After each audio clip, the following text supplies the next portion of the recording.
are as a nation. I discussed this with Dr. Atkinson the other day. I've lived in countries where states, or provinces, departments, districts are nothing more than administrative subdivisions for the easier administration of state-provided security or forces or goods and services and that sort of thing. America is not unique, but among the 208 or so states in the world, we probably are among far fewer than a dozen, maybe less, where states have real substantive sovereignty and power. And so the idea of Venezuela, where I lived and where Hugo Chavez was in jail at the time, the president down there, where you have everybody voting, and the districts of the country didn't have electoral votes or anything because they're not powerful entities unto themselves. They don't reflect the things they do in America. I think there's the idea that we're a federal republic and not a sea, from sea to shining sea, mass of humanity. The states have real cultural, historical, demographic, political, and economic uniqueness, each one. And the way in which they weigh into the election of the national executive is traditionally by that state, each one getting to put up on the board a certain score, if that makes any sense. Reflecting the uniqueness and the character of those states. I think that when you ask a question in a poll that says, should you have electoral college or should the person get the most votes win? I think very, very few Americans in a 15-second poll take into consideration what I call the American experiment, which includes everything I just talked about, and the power of the states, and their equal footing, the equal footing clauses, and so on after the 13 original. And that states really mean something.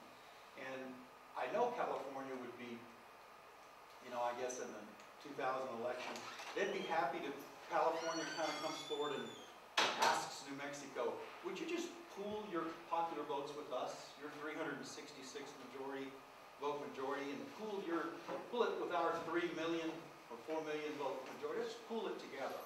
And you still have a voice. But so what, to me, a lot of residents, whether it's Vermont pooling its votes with Texas, and not putting its 3 votes up there on the scoreboard, and Texas putting its 32, or New Mexico putting its 5, and California its 55. I think a lot of Americans, if they got something more than a very quick poll about what's fair, an electoral college or your vote, who gets the most votes counting, and they really thought through all of these other considerations, they might think about it longer. So if they don't think about it very long. So I could have told you it would be 78 to 22, the way it's presented. But there's other considerations. So what I hear you saying is actually very similar to what Professor was saying over here about once you have this conglomeration of states going together and combining their votes, the other states that are not part of it lose their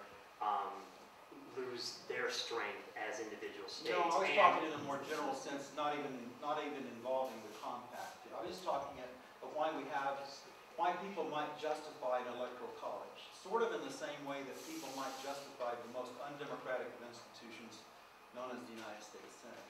That the states get to have a say. Wyoming gets 2 votes and California gets 2 votes. And no one can deny that that is undemocratic. No one can deny that means that everybody's vote in America counts exactly the same. It doesn't. It's useless to fight that. But and so I kind of the same time you have these arguments, and I don't mean it negative, but it's a fairly simple argument that says it's more democracy to have 1 vote. But are we just a plenary democracy like Venezuela or like France or like many, many other countries where Administrative departments have no real power. Or are we a federal republic? And those are huge questions that the public never hears in the lead up in the poll. The poll is just either or. They think for 5 seconds, oh no, I think it ought to be popular vote. Can I ask you a question then along those lines? So with the individual states, right now, states have the authority to determine how the state is going to award the electoral votes that they have. Absolutely. They can do it And winner take all. Nebraska gets to back out if they want to. Right, exactly. So that's, When, I have no problem with that. they have a winner take all, they can district, they can probably apportion with, I don't know, 1.2 versus 3.8 or something like that. They can. But there's a whole slew of ways. What is it about those methods that states can use that are different than a state saying, we're going to be part of a compact that says whoever wins the popular vote nationwide will be awarded these electoral votes? Where's the difference? The difference is that if This- Nebraska allows the Omaha district to cast one electoral vote for Obama and the other 4 go to McCain, and Maine does a similar thing, but they don't abolish the electoral college. They don't abolish those states weighing in as a state, as a separate cultural, historical, and demographic entity. They don't abolish that. The compact abolishes it and says he who gets or she who gets the most votes wins. Yeah, and Jim, just to follow up on that, what's going to happen is if the first time a state votes for one candidate and their electoral college votes go to the other candidate, because the other candidate won the popular vote, they're going to really think hard about the point that you made. That's absolutely right. After the fact, they're going to be steamed. Because people say, well, my gosh, I just got this telephone call, and it just said, which is better, this, that, and the other. And then they realize, yeah, I was part of that group that said 80% most popular. Now I realize Nebraska went 375,000 votes for, I don't know, what's the lady from Minnesota?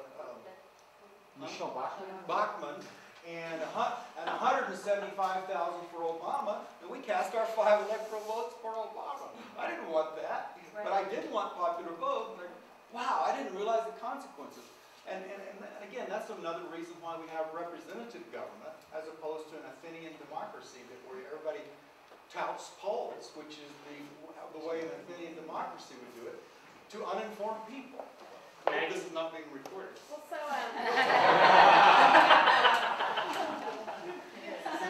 Senator Adair, I think, is emphasizing a point that I think I made at the last meeting, which is that, well, 2 things. I mean, let's set aside. I mean, for me, it's clear that this concept is constitutional. For me, it's clear that New Mexico or any other state has a right to get into these compacts. So that, for me, that's not an issue.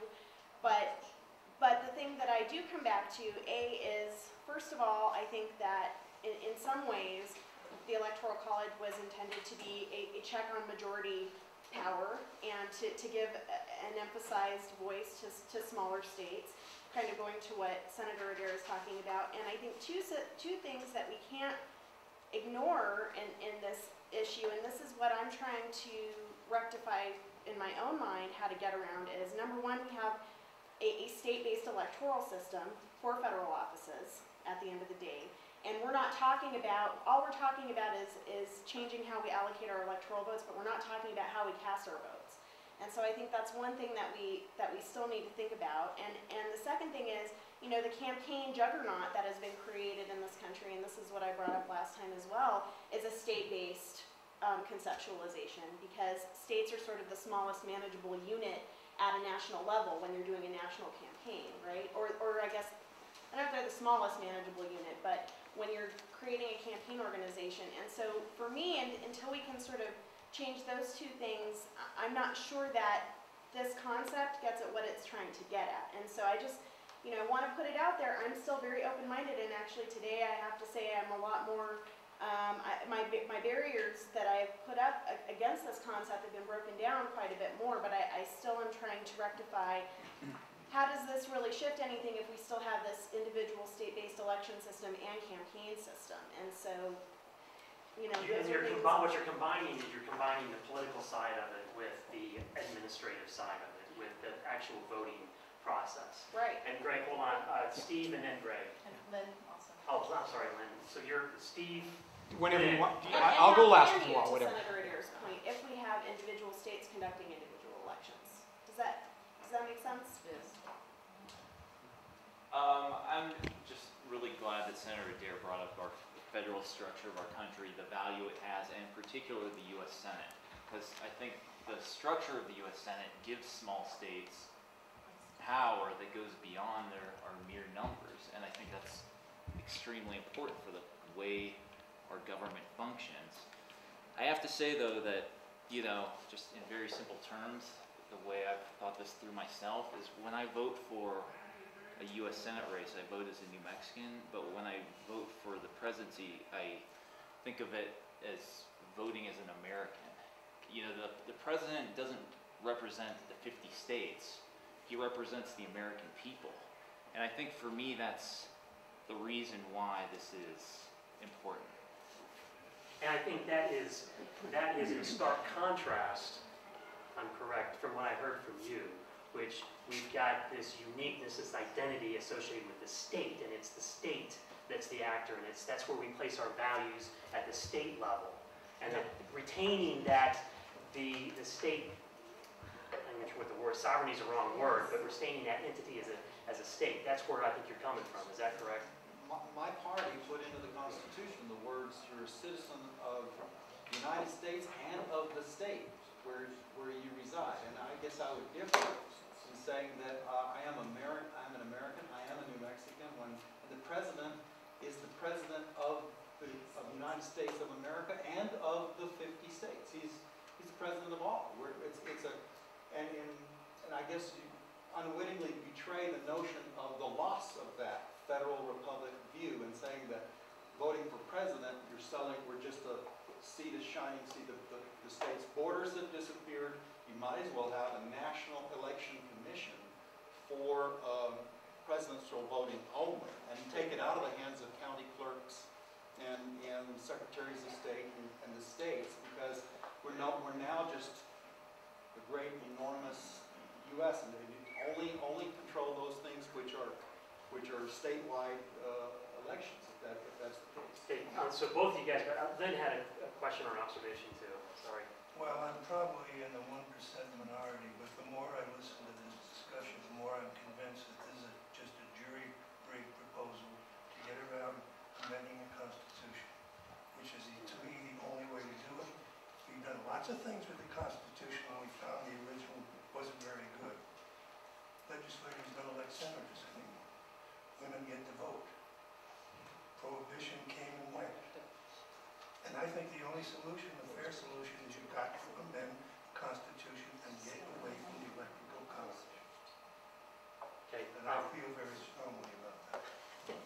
And I don't buy that this is some invasion of some states' sovereignty, because states lose a lot to the federal government. The Interstate Commerce Clause takes a lot of power away from states to do what they would like to do. so what I hear you saying is that it's not the kind of argument that Senator Adair is talking about. The argument is the Constitution needs to be changed specifically to say voting for the president will be done on a national popular, That is correct. He's the rather than the way it's written right now, which leaves it to the states to determine how they're going to elect the president. I say take that power away. I don't think it's necessary. Take the power away from the states Yes. through the electoral college. Yes. Okay. Thank you, Lynn. Do you guys, is your question, I'm sorry to put you last on the list, but Oh, that's okay. I mean, I just want to give like a big picture, okay? Because a lot of things, and everybody is talking about things that are all valid and absolutely true. We firmly agree that we live in a federal republic and shouldn't be a democracy. That's how we were started. If you go back to the Federalist Papers, which was basically the PR documents that went out to help sell the Constitution to the states, and there's a couple places that specifically talk about how we elect the president. You look at Federalist 69, and it talks about the method, how and why the Constitution developed the Article 2, Section 1, where it gave the power to the states. Because during the Constitutional Convention, they just simply couldn't decide on a national way to elect the president.